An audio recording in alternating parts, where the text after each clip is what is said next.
What's up guys, it's Theresa here. Have you ever scrolled through TikTok and saw a sound that you really want to use from someone else's video? I'm going to show you how you can reuse somebody's track and use it for your video, so stay tuned. If you're new here, welcome. I make a lot of how-to videos for social media, and if you enjoy these types of content, make sure you hit the subscribe button and notification bell so that you don't miss out on any of my videos. Without further ado, let's jump straight to the video. First of all, what you need to do is you need to open up the TikTok app, and as you can see here, I'm just scrolling through TikTok and I'm like, I really like this skills sound. So what I want to do is, you see that little circle on the bottom right hand corner, it's spinning like a record.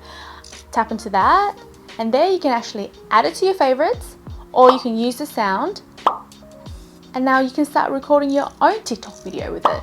That's it really. If you have any questions for me, leave it down in the comment section below, and if you want to share your TikTok handle with me also, leave it down there and I'll check you out. But that's all from me for now, and I'll see you on the next one.